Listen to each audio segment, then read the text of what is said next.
फायदा क्या है कॉस्मिक कॉन्शियसनेस का? अर्जुन, तुम्हें अपने कोई जन्म याद नहीं, मुझे अपने सारे जन्म याद है। आप सब कुछ डिसाइड करते हैं। एक कृष्ण अपना किस घर में कब कैसे पैदा होगा, हर चीज क्लियरली डिसाइड करके पैदा होता है। बिकॉज वो खुद के लिए नहीं पैदा होता, वो किस लिए पैदा हो रहा है? किस लिए पैदा हो रहा है? For the order of the universe.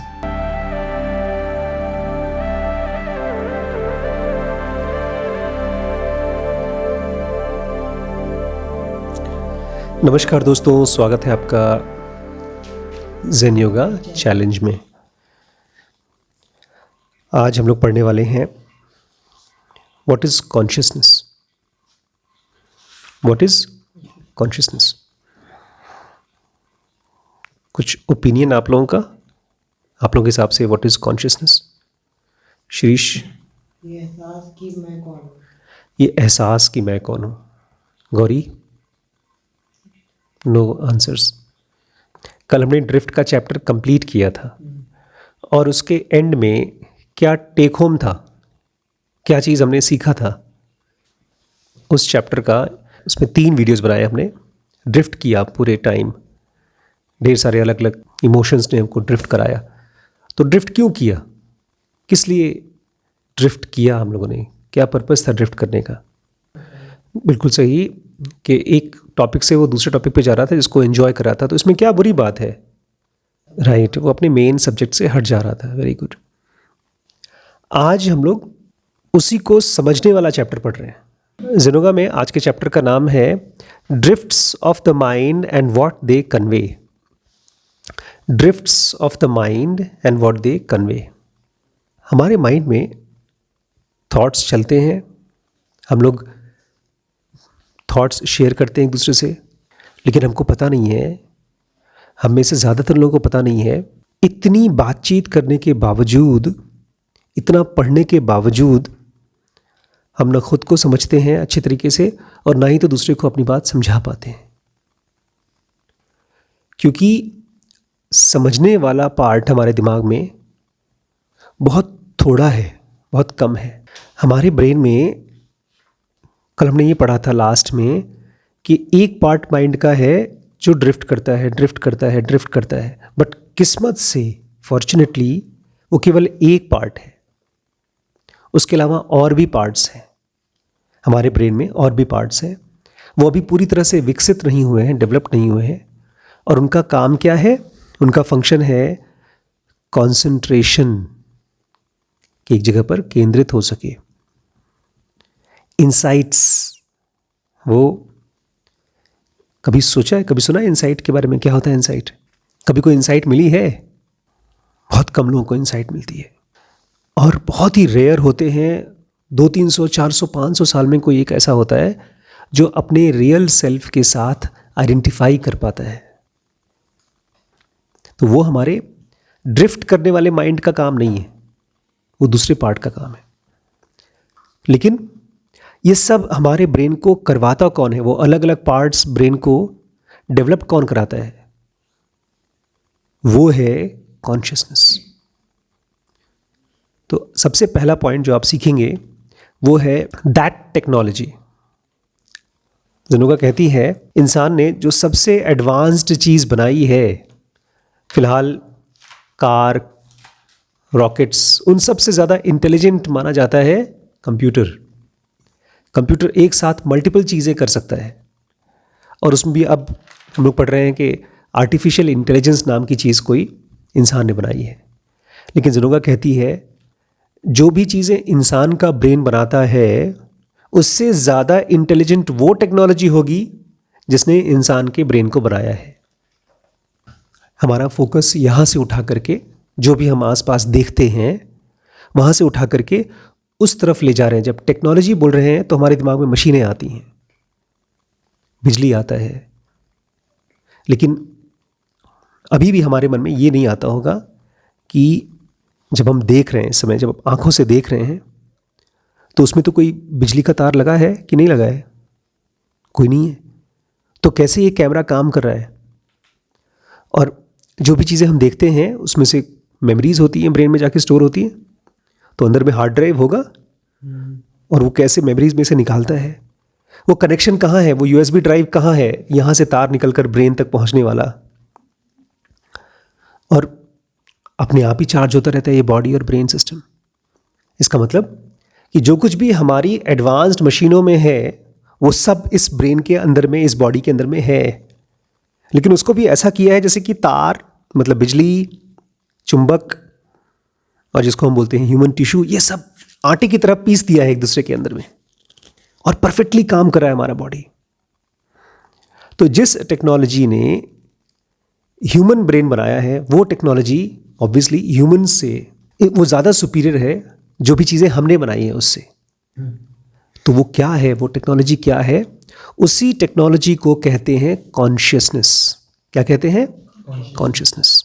तो अब से जब भी मैं आपसे कहूँ कॉन्शियसनेस या चेतना, तो ये मत सोचिएगा कि हाँ हाँ सर अवेयरनेस फॉर दिस, वो सुपर इंटेलिजेंट एलिमेंट है।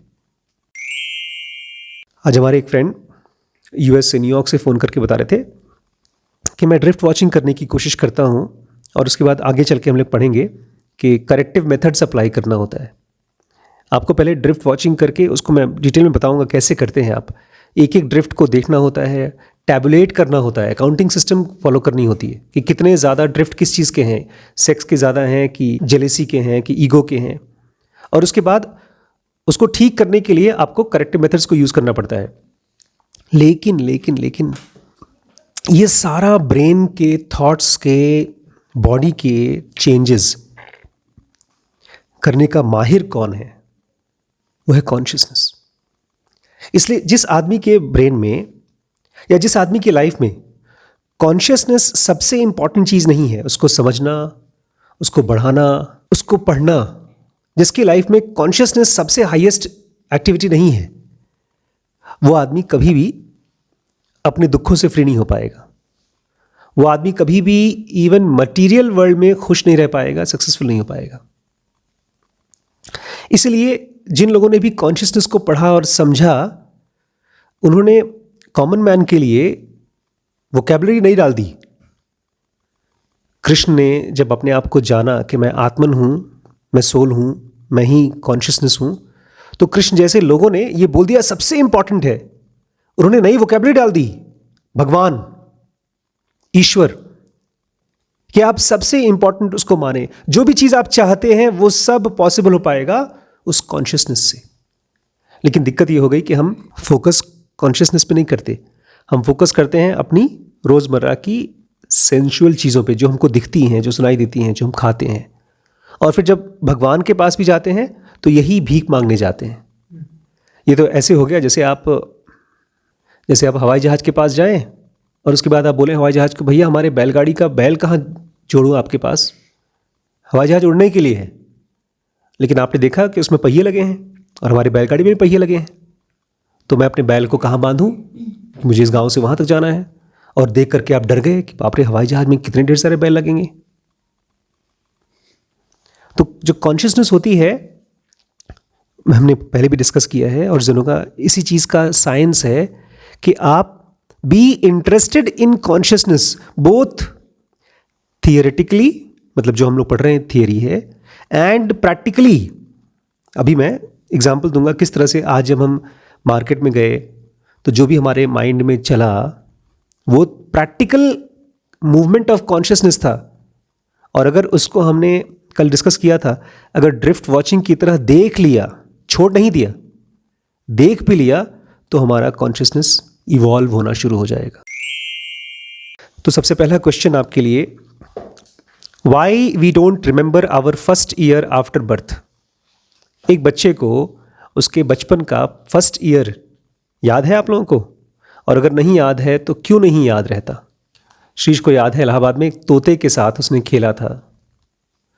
मेरे ख्याल से उस समय तुम चल फिर रहे थे, वॉक कर रहे थे, तो 2 साल के ऊपर की, 2.5 साल की मेमोरी है वो।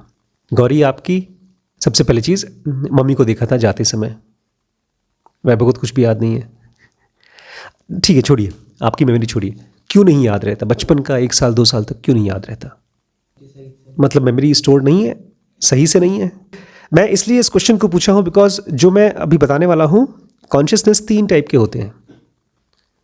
और सबसे बेसिक कॉन्शियसनेस उस बच्चे के पास होता है, लेकिन वो कॉन्शियसनेस जो बच्चे के पास होती है, एकदम छोटे बच्चे के पास, वो मेमोरी क्रिएट करने के लिए और ख़ासतौर से मेमोरी को याद रखने के लिए इनफ नहीं होती। जो सबसे बेसिक कॉन्शियसनेस होती है उसको ज़ुनोगा बोलती है सिंपल कॉन्शियसनेस। क्या बोलती है? Simple consciousness. ये कहाँ होता है? ये सभी जानवरों के पास होता है। एक छोटे से मच्छर से लेकर के एक शेर, बाघ, चीता या आदमी का छोटा सा बच्चा जो अभी तक अपने आप को सेपरेट जान नहीं पाया है, ये सिंपल कॉन्शियसनेस की मदद से ही एक हाथी या एक कुत्ता वो अपने आप को आसपास की चीज़ों से अलग महसूस करता है। छोटे बच्चे को इसलिए नहीं याद रहता अपने बारे में, वो जिंदा तो रहता है, बड़ा तो होता है, लेकिन उसकी सेपरेट एंटिटी उसको फील नहीं होती। सिंपल कॉन्शियसनेस मतलब ये मैं हूं और ये मैं नहीं हूं, बस इतना। आसपास की चीज़ों से खुद को अलग करके खुद को बचाने की कोशिश। जब एक आप मच्छर को या मक्खी को मारने की कोशिश करते हैं, फट से उड़ जाती है मक्खी, क्योंकि उसको पता है कि जो चीज़ आकर के मेरे को हिट करेगी वो मैं नहीं हूं। तो सिंपल कॉन्शियसनेस वो फैकल्टी है जिसके ज़रिए आप अपने आसपास की दुनिया से अलग महसूस करते हैं। एक छोटा से छोटा जानवर भी अपने उंगलियां, अपने हाथ के प्रति कॉन्शियस होता है। ये सिंपल कॉन्शियसनेस भी चालू कर पाना मशीनों में, रोबोट्स में, आदमी के लिए बहुत मुश्किल है। अभी भी रोबोट्स जो हम बनाते हैं, एआई वगैरह, उसमें सिंपल कॉन्शियसनेस नहीं है। अभी आपका जो टीवी है, आप उसका एक एक पुर्जा निकाल के फेंक दो, या आपके कार का सब टायर वायर निकाल के फेंक दो, वो बोलेगा ठीक है भाई ले जाओ, क्या फर्क पड़ जाएगा? फीलिंग्स नहीं है इसके अंदर। उसके अंदर में सिंपल कॉन्शियसनेस नहीं, फीलिंग नहीं, simple consciousness and elementary sense of perception. इसी को ज़ुनोगा बोलती है एलिमेंट्री सेंस ऑफ परसेप्शन। मतलब जब मैं ये उंगली से ये प्लास्टिक को टच कर रहा हूं तो सेंस ऑफ परसेप्शन हो रहा है, मैं परसीव कर पा रहा हूं। अभी दुख का बात नहीं आ रहा है। अभी एक जानवर में और एक इंसान में जो सबसे बड़ा डिफरेंस है वो डिफरेंस ऑफ कॉन्शियसनेस है। क्या आप ये कह सकते हैं कि हम ये कह सकते हैं कि एक जानवर में और एक इंसान में सेम टाइप ऑफ कॉन्शियसनेस होती है?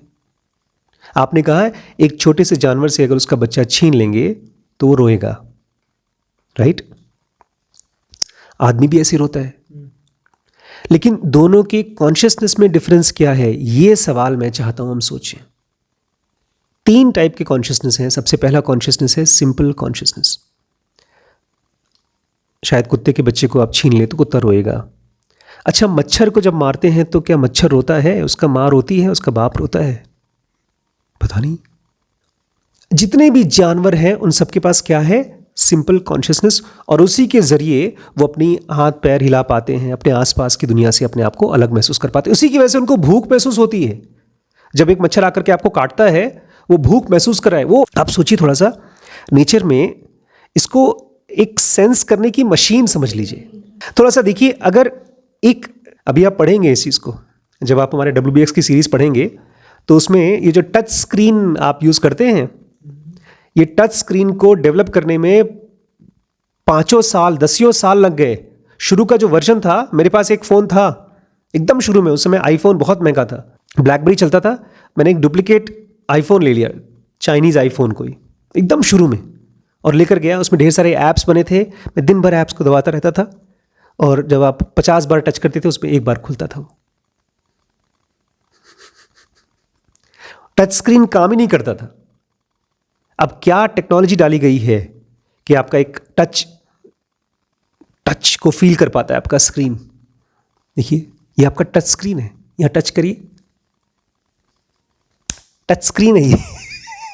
और ये भी अलग अलग, आपके स्क्रीन को आप थोड़ा जोर से मार दिए टूट जाएगा, हमारे स्क्रीन को आप जोर से मारिए तो यहां टूटने से पहले हमारा ईगो टूटेगा। अच्छा बताऊं क्या? और आँख से आंसू निकलेगा, और मल्टीपल फंक्शंस हो जाएंगे। पानी यहां से ड्रेनेज सिस्टम चालू हो जाएगा, आंसू आ जाएंगे। तो एक मच्छर, एक कॉकरोच, एक चूहे के अंदर में जो सिंपल कॉन्शियसनेस है वो कहाँ से आई है? वो कॉन्शियसनेस का ही छोटा सा पार्ट हम लोग बात करते रहते हैं। एक बड़ा सा पूरे ब्रह्मांड का कॉन्शियसनेस है, यूनिवर्सल डिवाइन माइंड। उसका जब एक बूंद, छोटा सा एक बूंद, उसका 1000वां हिस्सा एक एक जानवर में डाला गया है, वो है simple consciousness. Clear? Simple consciousness अगर मैं कल पूछूंगा तो बता पाएंगे? क्या है बताइए आपके हिसाब से सिंपल कॉन्शियसनेस का एकदम सिंपल डेफिनेशन क्या है? ना, ये तो आपने अपने आप जोड़ लिया। यही मैं सोच रहा था कि जब मैं बताऊंगा ना, आप सबके पास अपनी जिनोगा होनी चाहिए, तभी आप समझ पाएंगे। सिंपल कॉन्शियसनेस मतलब जिसमें आप अपने आप को आसपास की दुनिया से अलग महसूस करते हैं। ये आसपास की दुनिया से अपने आप को अलग महसूस नहीं करता। ये बॉटल अपने आप को बचाएगा नहीं। ये तो बॉटल है, एक महंगा सा कार के ऊपर अगर कोई चीज़ गिरेगी तो वहाँ से हट नहीं जाएगा।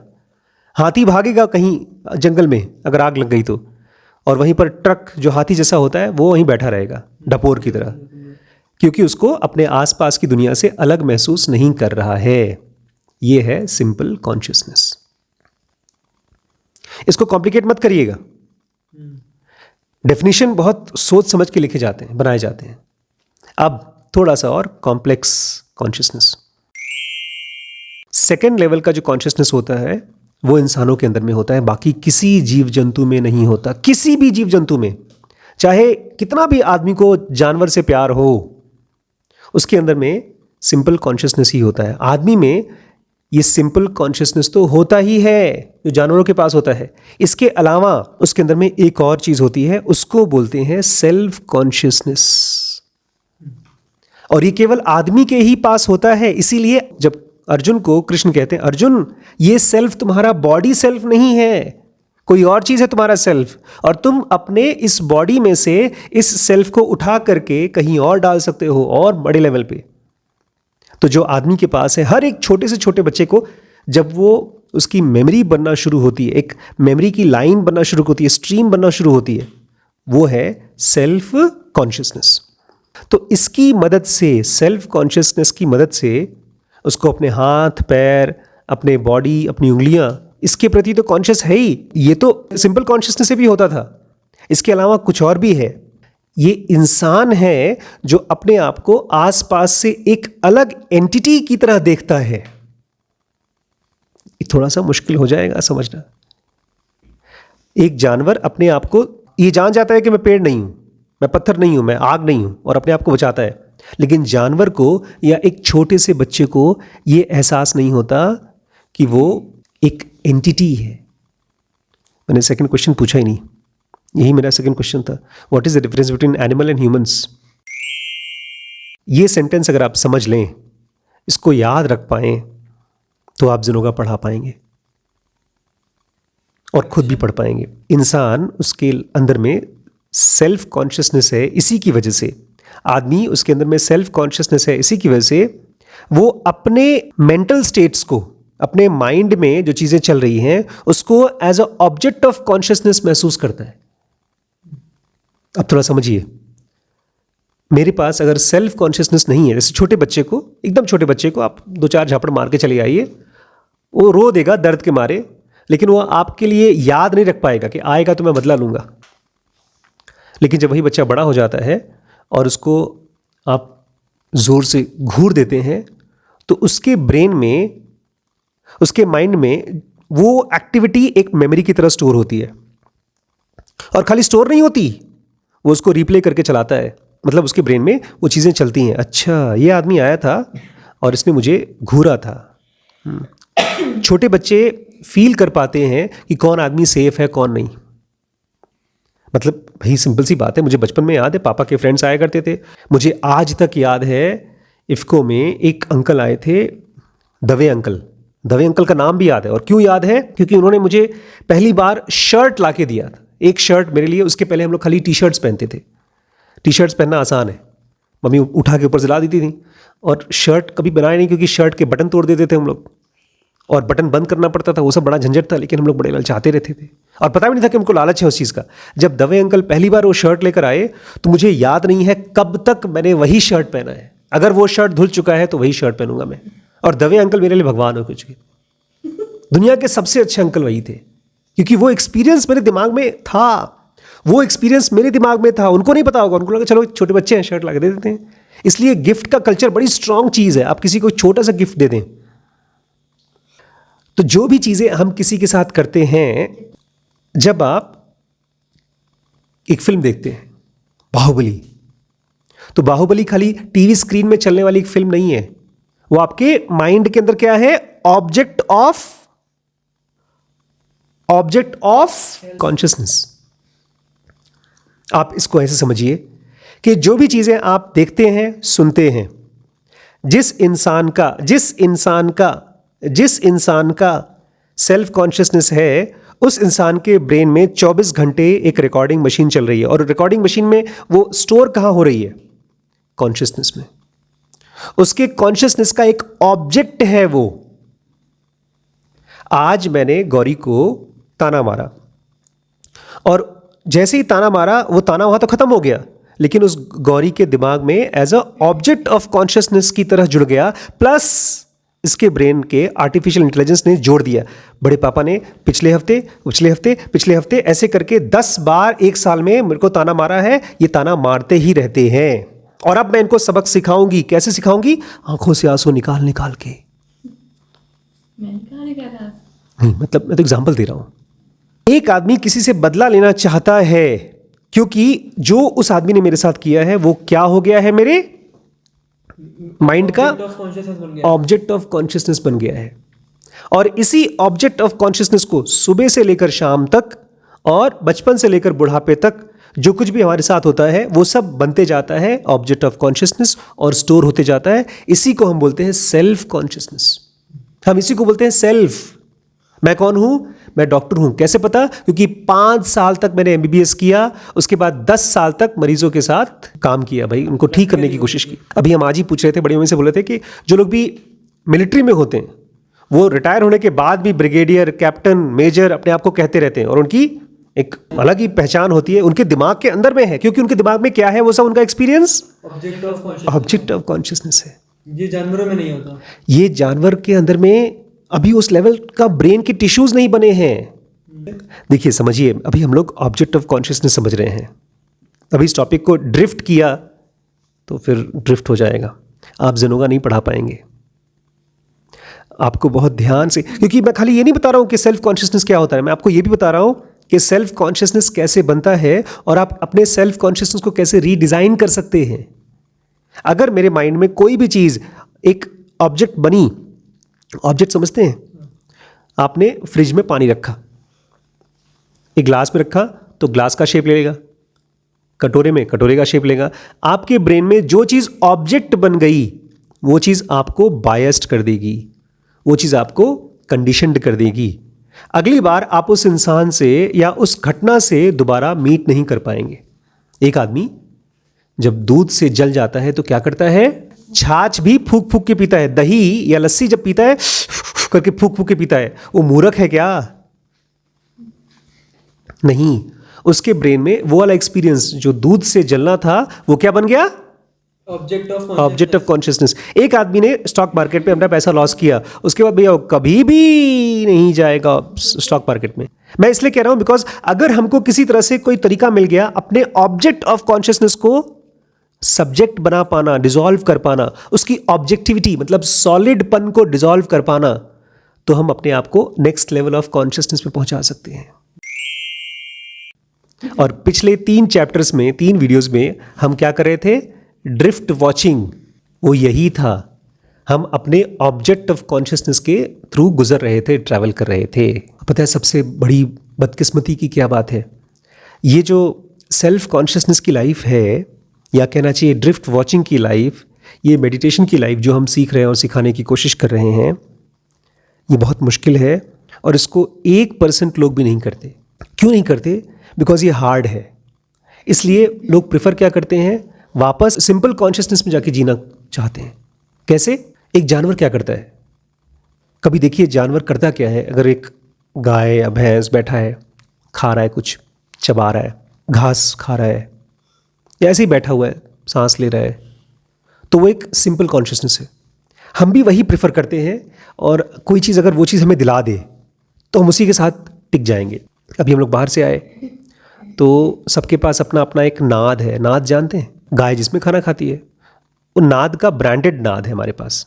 सैमसंग नाम की नाद है, और उसमें जो हमारा चारा है वो यूट्यूब है या नेटफ्लिक्स है, और उसमें चारा डालते रहती हैं बड़ी बड़ी कंपनीज, और हम उसको, कभी देखा है आपने जानवर को चबाते हुए? उसके मुंह में से झाग निकलता रहता है वाइट वाइट का, दांत मजबूत होते रहते हैं। हम भी,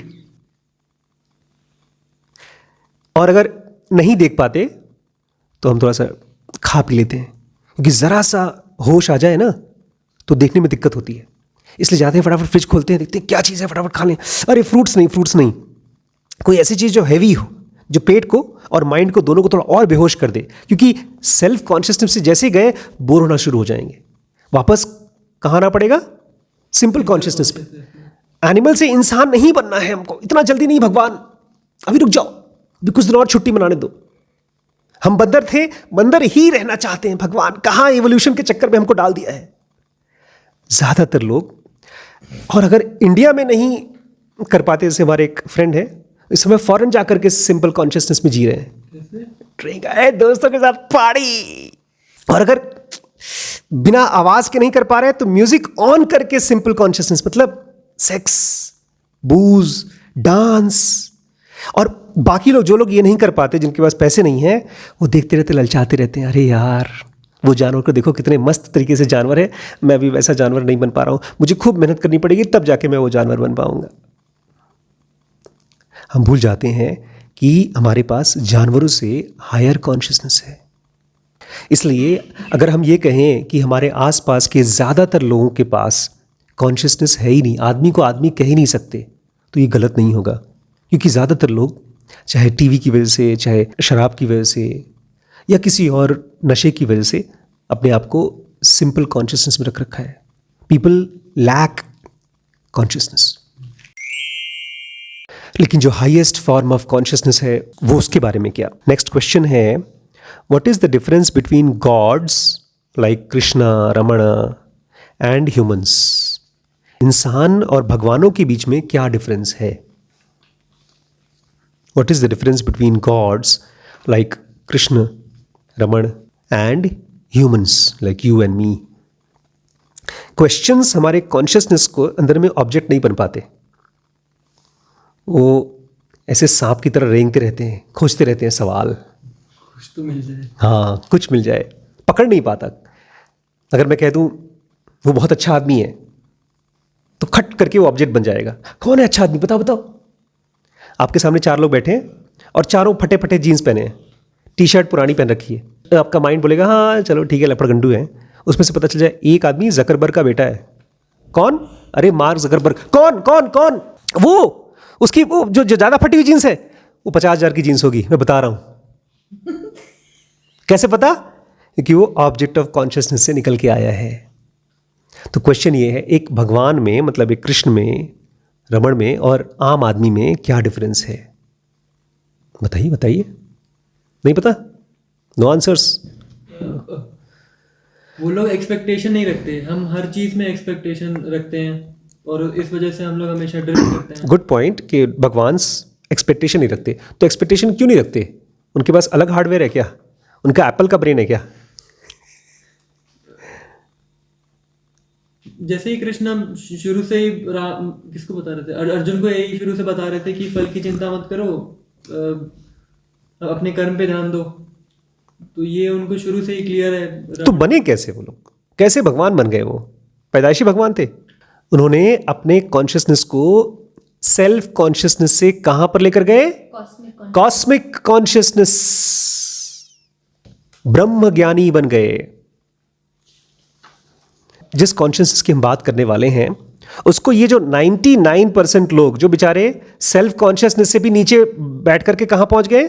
सिंपल कॉन्शियसनेस में। क्योंकि इससे फर्क नहीं पड़ता कि आप कितने ज़्यादा पढ़े लिखे हैं, कितने ज़्यादा पैसे वाले हैं।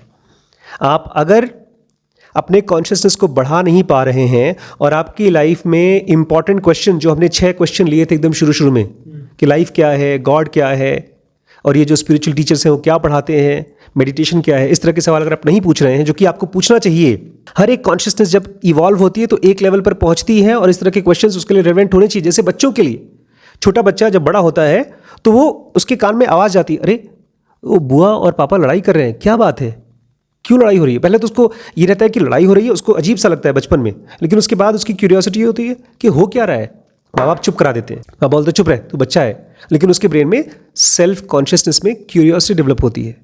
ऐसे ही एक आदमी जिसका जनरल इंटेलिजेंस बढ़ता जाता है तो उसके मन में क्वेश्चन आना चाहिए, what is this thing called life, और ये सफरिंग बार बार क्यों है। तो मैं आपके कॉन्शियसनेस में ये बात डालना चाहता हूं, आपके इस कॉन्शियसनेस में जिसमें शाहरुख खान है, जिसमें इंस्टाग्राम, उस दिन मैंने सुना था गौरी बोली थी वैभव से, नहीं श्रीश से, इंस्टाग्राम के बारे में मुझसे ज्यादा नहीं जानते, चुप रहो तुम। इसका मतलब इंस्टाग्राम और स्नैपचैट के स्पेशल एम्बेसडर्स वो हर घर में सेलेक्टेड लोग ही होते हैं। तो हमारे घर में Garima Shukla is the official Instagrammer and Shrish is the official comedy YouTube consumer है। श्रीश इज द, मैं इस जब बोलता हूं तो ये मैं आपको बोल के आ रहा हूं, आपके कॉन्शियसनेस में ये सबसे ज्यादा स्पेस कैरी करता है। इसी कॉन्शियसनेस में जहां ये ढेर सारी चीजें आप भर रहे हैं, उसी में मैं चाहता हूं सबसे ज्यादा स्पेस होना चाहिए इस चीज के बारे में, कॉस्मिक कॉन्शियसनेस। ये क्या है? ये हायर टाइप ऑफ कॉन्शियसनेस है। ये है difference between a common man and अ कृष्ण। कृष्ण वो नहीं है कि गए टक टक टक टक, भगवान मैं तुमके 4 घंटे पूजा किया तो लाओ 500 रुपये दो, यही हमारी पूजा है, मस्का मारो भगवान से मांगो।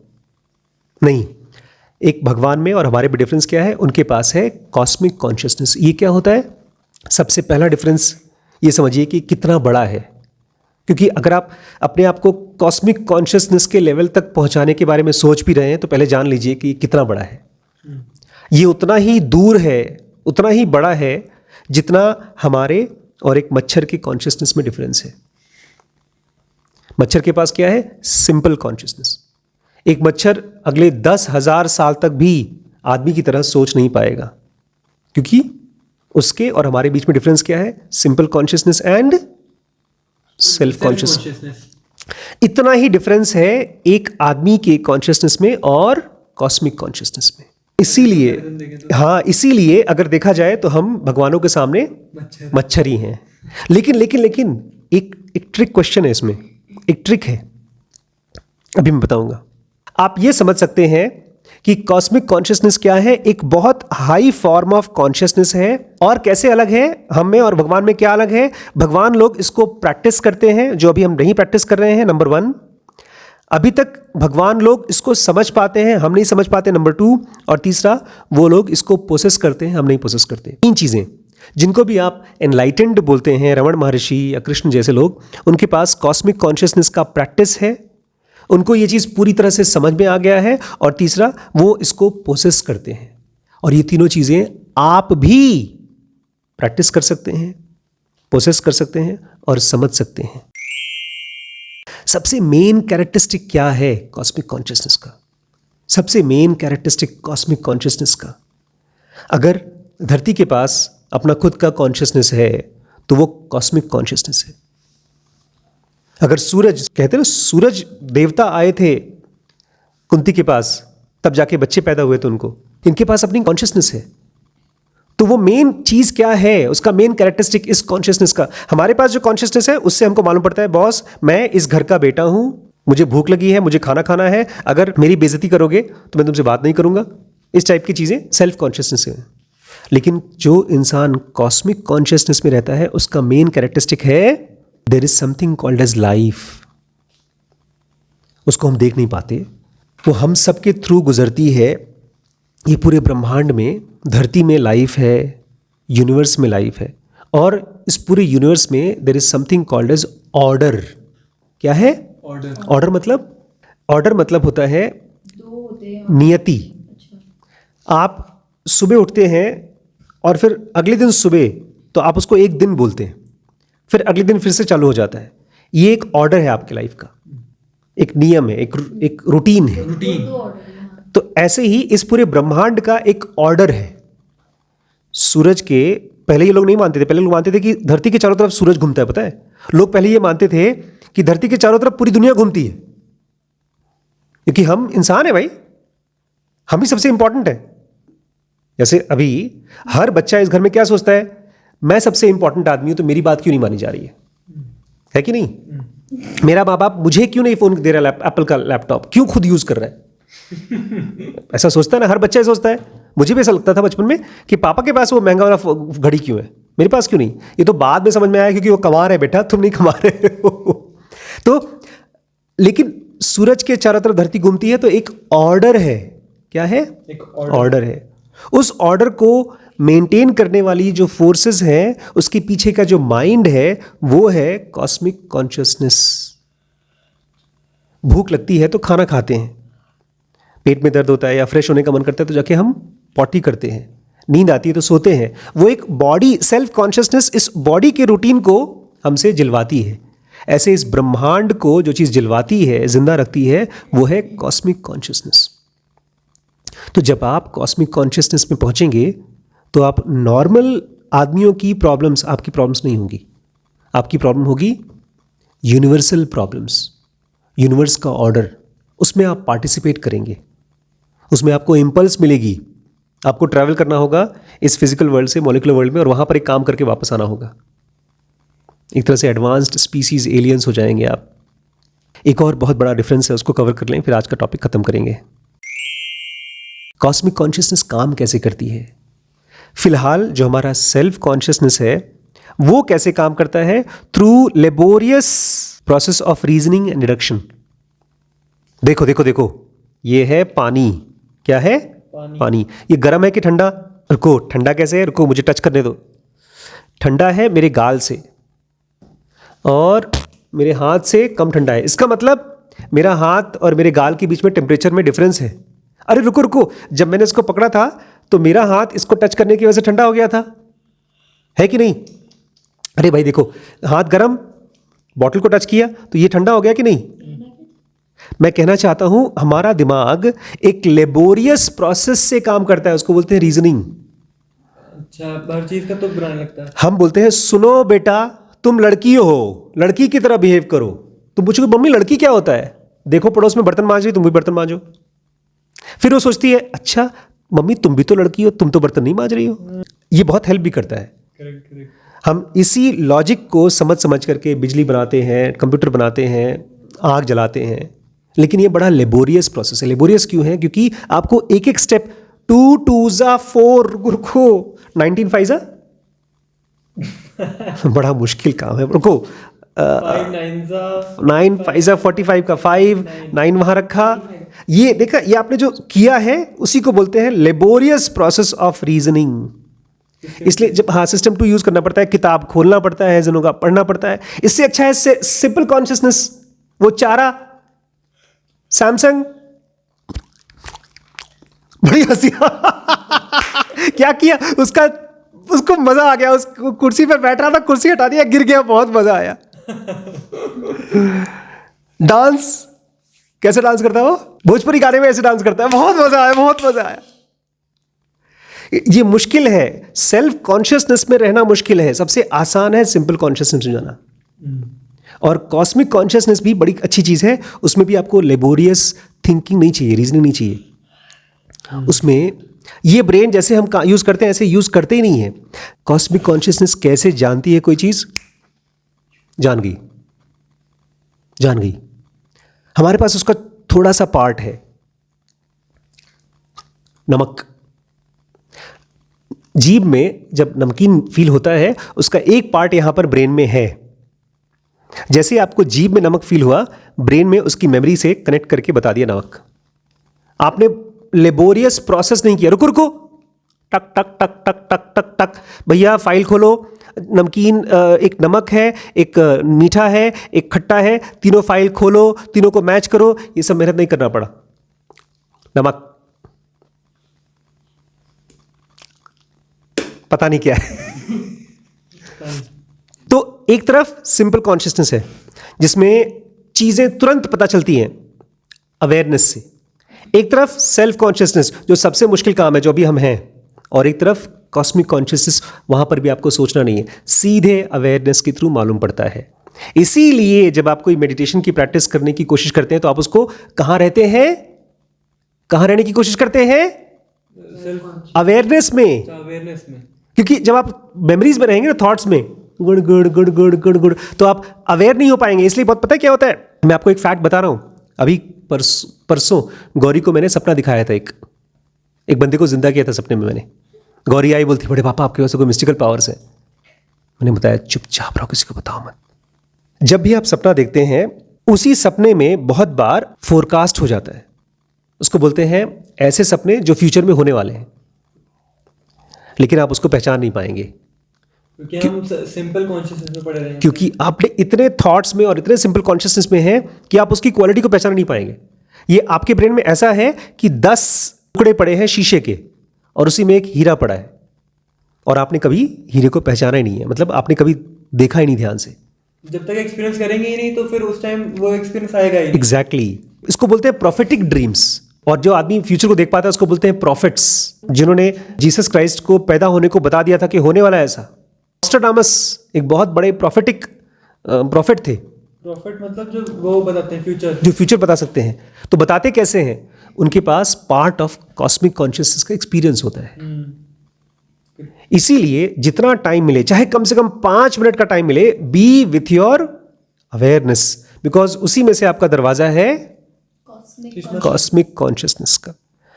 नहीं तो लेबोरियस प्रोसेस ऑफ थिंकिंग करो, पढ़ो लिखो, पास हो फेल हो, अरे छोड़ो ये सब छोड़ो, सबसे आसान है सैमसंग।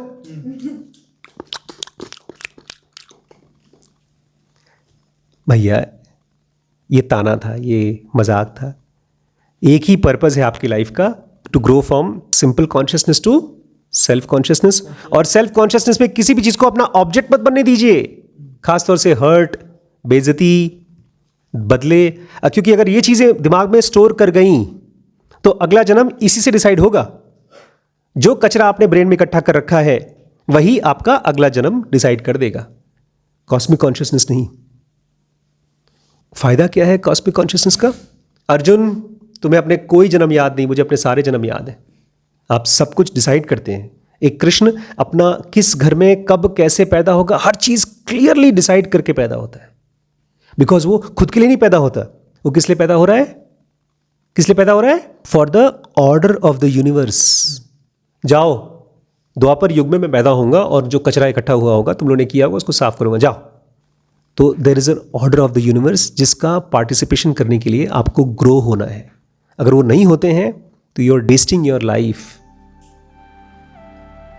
अगर इस पूरी सीरीज को दोस्तों देखना है तो जिनो का एडवांस कोर्स ज्वाइन कर लीजिए। हमारे साथ मिलने के लिए जिनो के लिए बनाइए, ठीक है? बिजनेस को समझने के लिए WPX, और एक नया सीरीज में ला रहा हूँ, वेंचर कैपिटलिस्ट, मजेदार सीरीज है, देखिए, ट्राई करिए।